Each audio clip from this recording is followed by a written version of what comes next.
welcome back to the Citizen channel. Our continuing look at Jack Grealish's time at City. As I'm recording this, he's moved over to Everton on loan with an option to buy. He's still officially got 2 years on his contract left at City, but yeah, we'll do this little look back because it's very doubtful, extremely doubtful that he'll ever play in sky blue for City again. So he's enjoying his time in navy blue at the moment. This is part 7, guys. Yeah, it's not just a look at Jack Grealish, of course, it's a snapshot of City history as well, these vlogs, so please even catch up with any of the other parts to this. It'd be great if you could do so. Quite a bit of effort goes into these, so it's great if you can sort of take the time to watch and enjoy, hopefully, the content. It's looking from a perspective of personal observations from mainly the Manchester Evening News media, other media as well.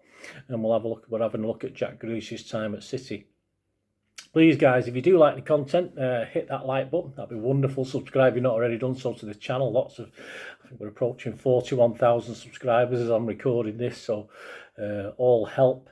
And we need help with algorithms, stuff like that. So there's a hype button as well, isn't there? So if you want to hype the channel, guys, some of you have. My thanks, my much appreciated for those who've done it.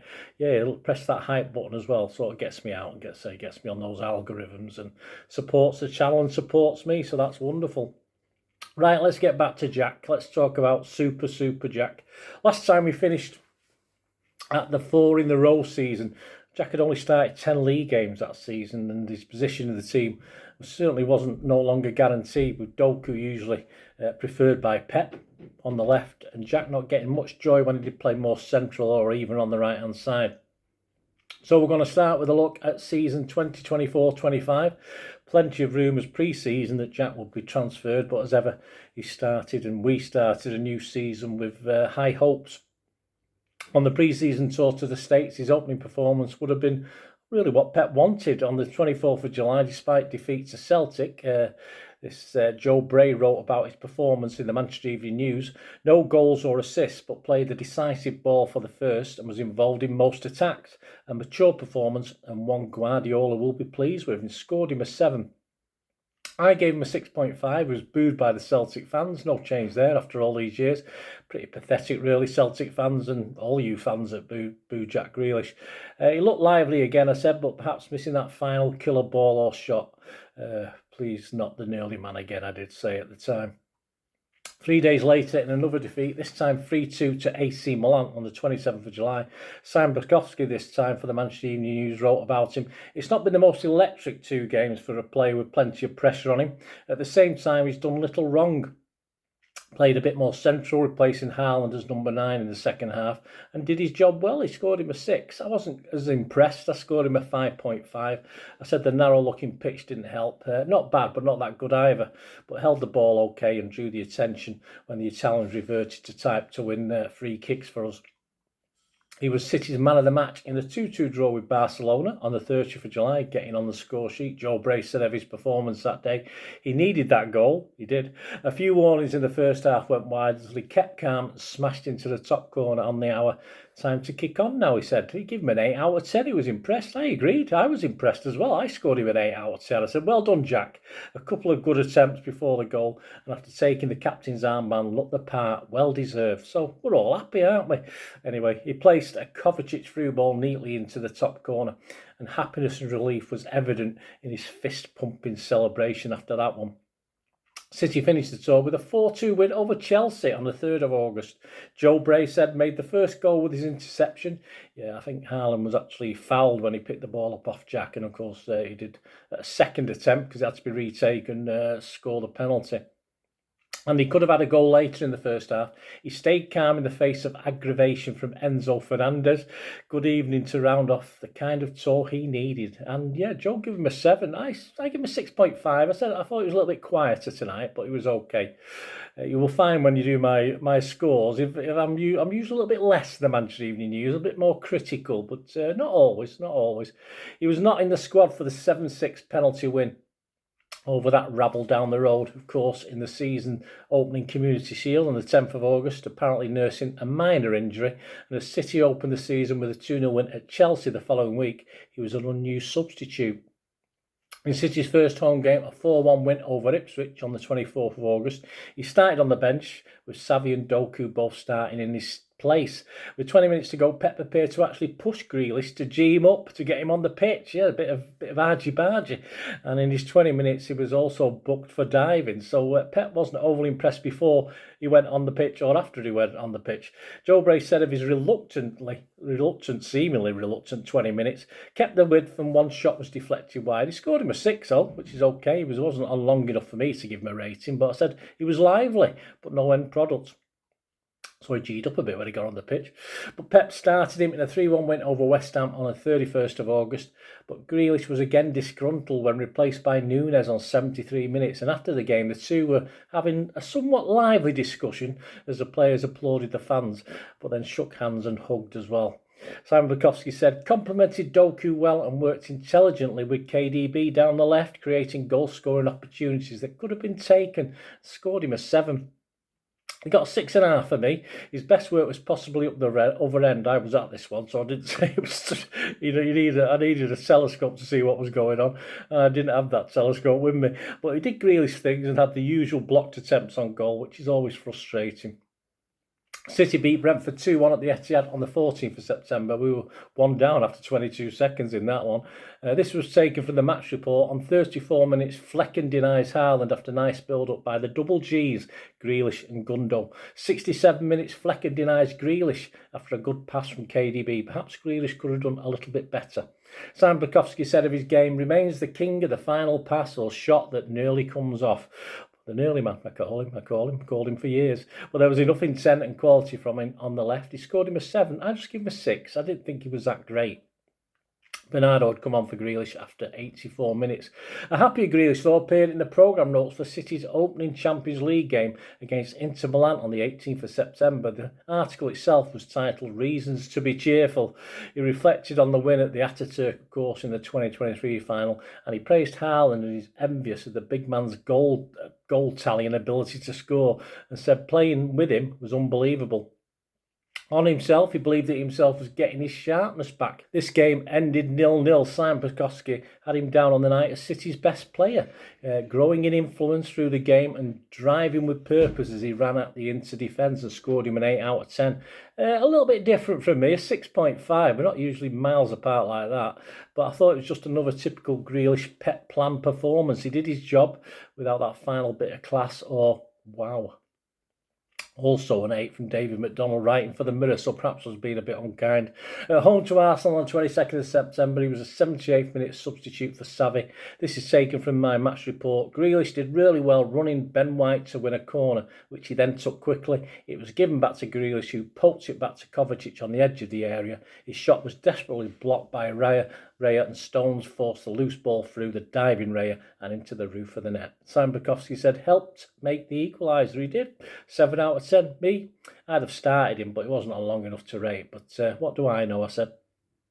On the 24th of September, it ended City 2, Watford 1 in the Carabao Cup. This is taken from the match report. After 1 minute, City straight at it with Grealish charging down the left and pulling the ball back for James McAtee, who mistimed his effort a little bit over keen. Yeah, it would have been a nice assist for Jack.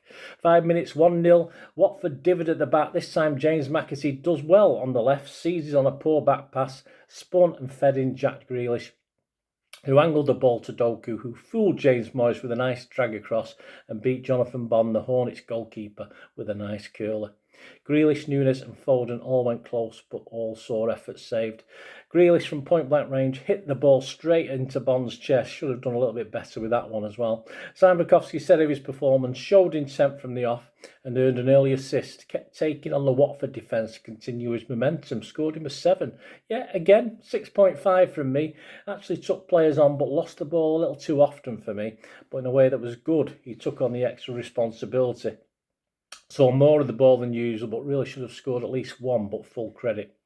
A Rodri-less City went to St James's on the 28th of September. It ended 1-1. Taken from the match report, 35 minutes, Newcastle 0, City 1. Grealish lost Trippier on the left, slipped an early pass into Gvardiol in the area. He cuts inside Burn, who sold himself and slid a careful right-footed shot across Pope and into the net. 62 minutes, Grealish and Tonali are both put for continuing a little bit of a row that's been going on for a while. 76 minutes, Grealish beats Trippier again and whacks a cross that is headed over by Haaland at the far post. He perhaps could have done better with that. 81 minutes, a double substitution, Xavi and Doku on, and Grealish and Rico Lewis came off. Simon Bukowski said of his game, made the first goal with quick thinking and quick feet, and he was a pain for Newcastle players, particularly Tonali, all games. Scored him a 7. Yep, I agreed. I give him a 7 as well. I must have needed a pint that night. Almost got drawn into the silliness, I said, but one of the better players today. He came off the bench on 79 minutes in a 4-0 away win at Bratislava in the Champions League. And the City went 50 games unbeaten at the Etihad with a 3-2 win over Fulham on the 5th of October. He started but made way for Doku on 61 minutes. Simon Bukowski said of his game, not involved enough in the first half, although when he did get in the game, he set up Silva and then played through for Foden for the second goal and scored him a 6. I give him a 6 as well. I didn't see as much of it as Bernardo, and just okay really for me. Steve Bates from another journalist just scored him a 5. He replaced Savinho on 73 minutes in a late 2-1 win at Wolves on the 20th of October. Simon Bukowski said of his cameo, little impact, scored him a 6. I thought he did well actually for the time he was on. I commented, setting up a couple of good chances that weren't taken. Again, just a 5 from Neil Moxley this time, another sports journalist. It was over a month before he would be back in Pep's on-field plans. During this period, the temporary England manager Lee Carsley and Pep were at odds as he was called up for the England, even though Pep had said he was unfit. He returned to City before even featuring for England, so all was not well. We next saw him in blue in the shock 4-0 home defeat to Tottenham on the 23rd of November. He replaced Savinho on 74 minutes with City 3-0 down, receiving the usual warm reception from the City fans when he came on. Sam Bukowski said didn't make any impact. He scored him a 4. I thought it was a bit mean. A 4. He's only just, didn't have much chance to do anything. I didn't see anything apart from a bad pass to them, though, I must admit. The City slumped from being 3-0 up at home to Feyenoord on the 26th of November to draw 3-3. He played the whole game. This is from the match report.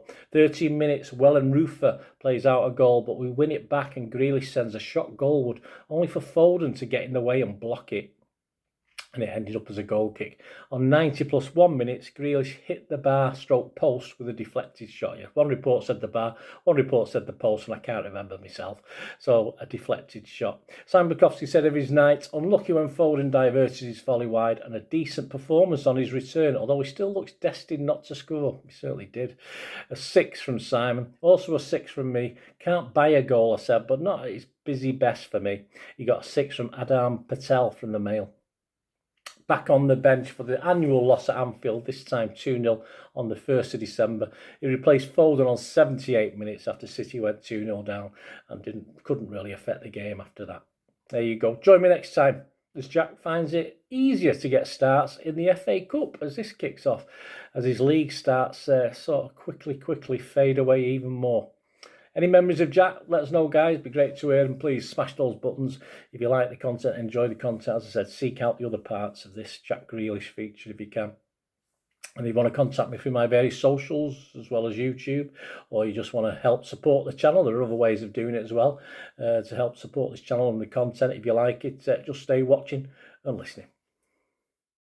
Thanks for that, guys. Hope you enjoyed the feature anyway, and please, if you can, give us a thumbs up, give us a like, that'd be wonderful. And if you're not already a subscriber, it'd be great if you could subscribe. It's absolutely free. Also, check out all my social media links. Will be in the description and comments below if you want to follow me on TikTok, Instagram, X, Facebook. We can chat on there and do all things City, of course. Also, if you're into film and TV, don't forget a lot of this channel is film and TV stuff. I love me film and TV like I do City. So if you're into that, have a look. Or if you know someone who might not be that bothered about the football but likes film and TV, give them a kick in my direction. I'll be very grateful. And special thanks as ever to supporters of the channel. Piat6505, they've got a little eBay shop selling film and TV memorabilia mainly, including books, magazines, posters, lots of posters, and they do have some City stuff as well that they've purloined off me over time, so there'll be a few bits and pieces, probably more going on as well. So have a look at Piat 6505 on eBay. And yes, if you do go onto eBay, and if you remember, we do have memberships, 99p a month. You get early access to all my vlogs. So as soon as I do them, you get them. Sometimes it could be months before they're published generally. So a lot of the history stuff. So you have access. The membership gives you access to that. It gives you 10% extra off at Piat 6505 if you want to buy any of that memorabilia.